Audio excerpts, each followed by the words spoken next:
Alright, now one of my favorite topics in critical physics. Remember that we're still doing critical physics paper 1 2019 November, and now we're at question 5, which is work, energy, and power. I don't want to be having too much, I want to get straight into it. So I hope that you're going to enjoy me analyzing this question and going through the questions together with you.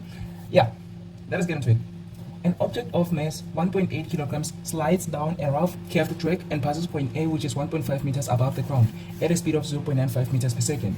The object reaches point B at the bottom of the track at a speed of 4 meters per second. And of course, they've given us the diagram, and after that is the question. So before we get into the questions, I want us to analyze and interpret the information that have been given and make sure that we understand the whole scenario before we get into the question. So please allow me to draw the sketch that have been given, or the diagram that have been given, and then analyze the whole scenario so that we are sure that we understand the question. Excuse me for a second, let me draw the diagram. Alright, so this is a diagram that have been given, and the scenario says an object of mass 1.8 kilograms slides down. Remember that I talked about slides, dropped, and released. And I said that slides is the same or equivalent as dropped and released in vertical projectile motion. So if you have understood my previous video, my explanation in the previous video of vertical projectile motion, I said that dropped, released, and slides, they all mean the same thing, and they mean that there is no force that's going to be applied to cause an effect on the motion of the object. So similarly, there is not going to be any force causing this object to slide. So this object is going to slide by itself. So there's not going to be any force applied. That means it is going to slide down. Since it is sliding down, there's going to be only one force causing it to slide down, and that is going to be the parallel component of the weight. So there's going to be weight, or the gravitational force, pulling this block down. So of course, because there's a curved track, it makes an angle with the horizontal. So that means that the force that is going to pull this block down is going to be the parallel component of the weight, right? So that's going to be the only force causing the effect of the motion of this object. We take that from slides, right? So they're saying that it slides down a rough curved track and pass. Well, they said that this is rough, so I have to also note that. So this track is rough. So that means there's a frictional force. So as the parallel component of the weight pulls this block down, it is also going to experience friction trying to take it back up. So as the W parallel acts downwards, frictional force going to be acting upwards. So they're going to be opposing each other. I'm not saying they're going to have the same magnitude. Of course, the W parallel is going to have a greater magnitude because this object is still going down. So that means the W parallel is the one that has a greater force. Although frictional force is trying to keep on pushing the object back, or the block back, the W parallel has a greater force. That is why the object is still going to slide down anyway. Right, so this is the scenario that we have. And they're also saying that when it passes point A, which is 1.5 meters above the ground, its speed was 0.95 meters per second. So we're going to refer to this as the initial speed of this block. And they're saying the object reaches point B at the bottom of the track at a speed of 4 meters per second. So that is going to be the final velocity of the block. So we have the initial velocity of it, and we have the final velocity of it. So the fact that we have the change in velocity of this block, we're going to have to think about the kinetic energy. So remember, I say that the kinetic energy is half mv squared. So if we have the velocity, we have the kinetic frictional force, provided that we also have the mass of the object. So that means that we can calculate the initial kinetic energy of the block and its final kinetic energy, because we both have the initial velocity and the final velocity of it. So we have to take note of the fact that there may possibly be a question that is going to ask us for the kinetic energy. So we have to prepare ourselves for that, right? Right, so there's nothing else that has been given. Okay, well, we've also been provided with the height. So if they talk about the height, we also have to consider the gravitational potential energy, which is formula is mgh. So m is the mass, g is the gravitational acceleration, and h is the height. So that means that the initial height of the block at point A is 1.5 meters, meters. What is meters per second? Meters. And then when it reaches point B, which is at the ground or on the ground, its height is going to be 0. So that means that its initial velocity is 0.95 meters per second, and its final velocity is 4 meters per second, and its initial height is 1.5 meters above the ground, and its final height is 0 meters above the ground. So this is our full analysis. There's nothing else that we can actually do here. Let us get into the questions. So the first question, which is 5.1, says define the term conservative force, right? Let us write it down. So remember what I said about the definitions. I told you that with the definitions, we're just going to need to go to the exam guideline. You're going to have to refer to the exam guideline. I'm not going to be putting emphasis on the definitions. All right. So a conservative force is a conservative force, and I'm just going to write its definition. So what is a conservative force? Conservative force, let me actually say first. It is a force for which the work done to move an object between 2 points is independent of the path taken. So a conservative force is a force for which the work done to move an object. The other people love to say work done in moving. Work done in moving an object. So instead of saying to move, they say in moving. That is the same thing. A force for which work done to move an object between 2 points is independent of the path taken. So it doesn't matter whether the object is going up or down, left or right. this force, it is always going to be acting in the same direction. So it is independent of the path taken. Whether you're going left or right or up or down, gravity is always going to be acting down. So gravity is one of the conservative forces, but in grade 12, it is the only conservative force. So if they ask us about the conservative forces, gravity is the only force that we have as an option. We don't have any other conservative force that we're going to consider in work, energy, and power grade 12. All right. So the other forces are non-conservative. All of the other forces, the force applied, the frictional force, the tension, all of the other forces, they are all non-conservative. The only conservative force that we're going to consider in grade 12 work, energy, and power is the gravitational force. So I hope that is clear. Next question is 5.2, and it says to us, name the conservative force acting on the object. So I just said it. Conservative force that we're going to consider in grade 12 physics or in grade 12 work, energy, and power is gravitational force only. So that means this question has the same answer, or it has the same response at all times. So this is a question where the answer do not change. So the answer is gravitational force. Gravitational force, or we can say weight, or we can say gravity. Right, the next question is 5.3, and it says, is mechanical energy conserved as the object slides from point A to point B? Choose from yes or no, give a reason for the answer. Okay, so they're asking us if the mechanical energy is conserved or not. So mechanical energy can only be conserved if only the conservative force is acting on the object. So let us think about it. As the block moves from A to B, is gravity, which is the conservative force, the only conservative force that we're going to consider grade 12, is gravity the only force acting on the block as it moves from A to B? No, it is not. There is also frictional force acting. There's two forces, I just indicated here. There's two forces acting on the block as it moves from A to B. So that means that there is two forces, and they are respectively the conservative force, which is the parallel component of the weight or the gravitational force. Then there is the non-conservative force, which is the frictional force. So the fact that there is a non-conservative force, it causes a disturbance. If there was no frictional force, maybe if this track here or this curved track was smooth or frictionless, then we'll say yes, mechanical energy is conserved because only the conservative force is acting or causing an effect on the motion of the object. But this non-conservative force or the frictional force is causing a disturbance to that conservation of mechanical energy. So that means the mechanical energy will not be able to be conserved because of this disturbance or this non-conservative force. So the non-conservative force causes the mechanical energy not to be conserved, but a conservative force causes the mechanical energy to be conserved. So the fact that there is a non-conservative force, the mechanical energy will not be conserved. So the answer is no. So I hope that you have understood how we tackle that question or how we approach it. So the answer is no. Why? Because there's a non-conservative force. Simple as that. So there is a non-conservative. The fact that we say non-conservative, that means it is not conserving mechanical energy. All right. So there's a non-conservative force, specifically kinetic frictional force, acting on the block or object as it slides from A to B. Or we can simply say no, then the reason will be like because the track is rough, or because the track is rough. So the fact that it is rough means that there's a frictional force acting on it, therefore the mechanical energy is not conserved. Let us go to the next question, which is 5.4. So 5.4 says, calculate the gravitational potential energy of the block when it was at point A. Simple. The formula is EP is equal to mgh, and we have everything including the height. So we're going to be like, the gravitational potential energy is equal to the mass multiplied by the gravitational acceleration multiplied by the height above the ground, right? So we're going to be like, this is equal to the mass, which is 1.8, that is given, multiplied by the gravitational acceleration, which is 9.8 meters per second squared, multiplied by the height at point A. It was at 1.5 meters above the ground. So we're going to substitute that, and then we're going to get the answer. I don't know why they gave it. Oh yeah, it's only 3 marks. So it's going to be formula substitution and the answer. So allow me to put this into the calculator and determine what the gravitational potential energy is equal to. So after the calculator, I get the gravitational potential energy to be equal to 26.46 joules. Remember that this is energy. So the SI unit for the energy is joules.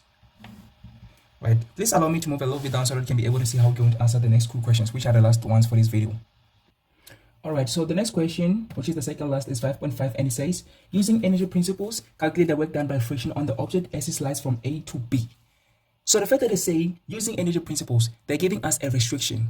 If they didn't say using energy principles, we were going to be permitted to utilize anything that we know in physics to calculate the magnitude of the work done by friction. But because they said using energy principles only, we have only the following options. So 5.5. Let me write it here. 5.5. So we're only going to utilize work done is equal to the force multiplied by the displacement multiplied by the cos of an angle, or the net work is equal to the change in kinetic energy, which is the energy, which is the work energy theorem, and the work done by a non-conservative force is equal to the change in gravitational potential energy plus the change in kinetic energy. So the fact that I said using energy principles only, these are the only equations, or these are the only formulas that we have as options. The other ones, the physics ones, like the Newton's second law and all of those ones, momentum and impulse, and the equations of motions, we're not allowed to utilize them because they said using energy principles only. They are not related to energy. So that is why we're not going to be able to utilize them. The Newton's second law, the Newton's second law in terms of momentum, the equations of motions, the other like laws or principles in general, right? So these are the only formulas that we have as options. Right. So how are we going to be able to calculate the work done by the non-conservative force? We are going to have to choose between these three formulas which one is appropriate for us to utilize. So we're looking for the work done by the frictional force. So we're going to the work done by the frictional force is equal to the frictional force itself multiplied by the displacement multiplied by the cos of an angle. Usually this one works when there is no angle at all. When I say no angle at all, I don't mean the theta. I'm talking about this angle here. I'm talking about this angle. That means this works only on horizontal surfaces. So because there's not a horizontal surface, it's curved. That means this one is not going to be applicable nor appropriate. Now let's look at the second one. With the second one, we're going to be like, okay, the net work done, which is going to be the work done, the sum of the work done by the W parallel and the work done by the frictional force is equal to the change in kinetic energy, which we can calculate because the change in kinetic energy is the half m, which we have the half and the mass. Then the change in what? Velocity, which we have because the velocity initially was 0.95 and finally was 4. So we have the change in velocity. So we can actually utilize this one. Right, what about the last one? The last one, we're going to be like the work done by the non-conservative force, which is the frictional force in this example, is equal to the change in gravitational potential energy and the change in kinetic energy. Right, so that means we only have these two options to utilize. Right, so which one are we going to utilize? We can actually utilize either. So I'm going to do both of them, okay? I'm going to start with the first one, which is the energy work theorem or the net work done. So with the work energy theorem, we're going to be like the net work done is equal to the change in kinetic energy, right? So since this is the net work done, we're going to consider the work done by both the frictional force and the weight. So we're going to be like the work done by the frictional force plus the work done by the weight, right? I don't want to say WW here. I want to say WFG. So this is what is it? Gravitational force. So WFG means gravitational force. So the work done by the gravitational force is equal to the change in kinetic energy. So we're going to like half and then mass multiplied by the VF minus the VI. And then we're looking for, this is what we're looking for, the work done by the frictional force. So we're going to be like the work done by the frictional force plus the work done by the gravitational force, right? So since this is the work done by the gravitational force, it is the same as this. Remember that this is the gravitational potential energy. So energy and work are the same thing. Because when you do work, we lose energy. Or when work is done on us, we gain energy. So energy and work hand in hand. I don't know if that makes sense. Energy and work hand in hand. So that means they help each other. They are interchangeable. So that means this gravitational potential energy, it is the same as the work done by the gravitational force. Gravitational potential energy is the same as the work done by the gravitational force. I know that a lot of learners do not know that. So please add this into your notes. The gravitational potential energy is the same as the work done by the gravitational force, or the work done by the weight. Gravitational potential energy is the same as the work done by weight. So today you know that. Right, so we're going to be like mgh here, mgh. And then we have half m vf minus vi. So we're looking for the work done by the frictional force. We're going to be like that, plus the mass of this block is 1.8. Gravitational acceleration is 9.8. What about the height? What about the height? Which height are we going to substitute? What do you think? What do you think the height that we're going to substitute here is? I'm going to give you some time to think about it. What height are we going to substitute here? Okay, now let me tell you. We are going to substitute 1.5, which is the initial height. Because at point B, the height was 0. So that means the gravitational potential energy at point B was 0. So we're not going to substitute 0 here. We're going to substitute the initial height. By the way, since we said the gravitational potential energy is equal to the work done by the gravitational force, and we have calculated the gravitational potential energy to be equal to 26.46, we could have just simply said, okay, since this is equal to this, we could have just said that the work done by the frictional force plus 26.46. We're still going to get the same answer, right? So this is going to be equal to half, the mass is 1.8, and then final velocity is, we are supposed to say squared here. We're supposed to say squared. I'm so sorry about that. And here as well. Let me show my camera a little bit to the left so that I can be able to see how we're going to do this. All right, now we're going to have VF, which is the final velocity, and that's 4. So we're going to have 4 squared minus the initial velocity was 0.9, so 0.95 squared. And then from here, we're just going to simplify. So what you're going to do is WFK, which is the work done by the frictional force, plus, remember this, we have calculated it, and it is the same as that. It is the same as this. So that's 26.46. So we're going to the plus 26.46, which is equal to whatever this is. So we're going to put this into the calculator and determine what it is equal to. So after pressing into the calculator, I get it to be equal to 13.59. And then, of course, we're going to minus both sides by 26.46. Then the work done by the frictional force is going to be equal to 13.59 minus 26.46. Let me put that into the calculator. So after the calculator, I get it to be equal to negative 12.87. So why are we getting a negative work done? It is because, remember what is happening? The block is going down, so it is sliding down. So that means its motion is downward. So if the motion of the block is downward, what is the direction that the frictional force is acting? The frictional force is acting in the opposite direction of the motion of the object. That is why it is doing a negative work. So a negative work, I know that I usually explain this first, but you should know that a negative work is the one done by a force that is acting in the opposite direction as the motion of the object, which is the case for the frictional force. So the block is going down, it is sliding down. The frictional force is going up. So that means that this frictional force is acting in the opposite direction as the motion of the object. That is why it is doing a negative work. Do not fear negative numbers or getting negative numbers. It just simply means that the frictional force is acting in the opposite direction as the motion of the object. That is why we get negative 12.87 joules. It does not mean that the energy is negative. There is no negative energy. It just simply means that as the frictional force acts on the block loses energy. So this negative also means that the block loses energy due to experiencing friction. So that means that this frictional force is trying to oppose the motion of the object. So I hope that is clear.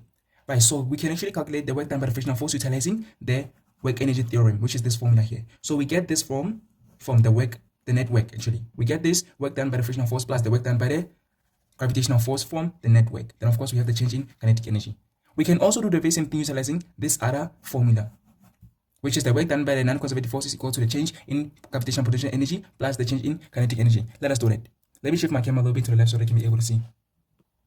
Alright, now let us do that. Remember that we're supposed to get the same work done by the frictional force. So we have gotten it to be negative 12.87 joules. We're expecting to get the same answer. So we're going to be like, work done by the non-conservative force is equal to the change in gravitational potential energy plus the change in kinetic energy. So the work done by which is the non-conservative force here in this scenario, it is the frictional force. So we're going to like, the work done by the frictional force is equal to, by the way, this is the only non-conservative force. If we had other non-conservative force, we'd have to add all of them together. But in this example, it is the only non-conservative force. That is why we're only going to substitute it here. So the work done by the non-conservative force, which is the frictional force, is equal to the change in potential energy, which is the mass multiplied by the gravitational acceleration, then height final minus the height initial. Then we're going to add this to half mass multiplied by the VF squared minus the BI squared. So this is the change in gravitational potential energy, and this is the change in kinetic energy. So we're going to be, this is equal to, the mass is equal to 1.8, gravitational acceleration is 9.8. The final height is 0 because at point B it was at 0, so the height is 0 finally, minus the initial height, which is 1.5, so 1.5. Then we're going to add half, then the mass is 1.8, and then the final velocity is 4. We're going to square that minus the initial height, the initial velocity, which is 0.95. Then we're going to square that. Then we're going to press the whole thing into the calculator and determine what the friction or the work done by the frictional force is. It must be the same as negative 12.87. Let me do that. Please also confirm by putting this into the calculator. So I hope that you're going to confirm with me that after typing into the calculator, we'll still get the same answer, which is the work done by the frictional force is equal to negative 12.87 joules, which simply means that the block was losing energy due to the frictional force acting on it. So it doesn't matter if you utilize the work energy theorem, which is this formula, or this other formula, which is the work done by the non-conservative force. The answer must be the same. So this is how we get, how many marks is this worth? 4 marks. So this is how we get the 4 marks. Right. So I hope that you have actually enjoyed the video and me doing analysis on this question, and I've actually made a difference, and now maybe you learned 1 or 2 things in this video, and you're going to be able to apply all of this that I've covered in this video in the future. So in the next video, we're going to do part 6, which is going to be question 6, Doppler effect. So I hope that you're going to keep up or stay tuned for this series as you go through the whole paper of 2019 November question paper. So thank you very much for watching this video till this far. See you in the next video.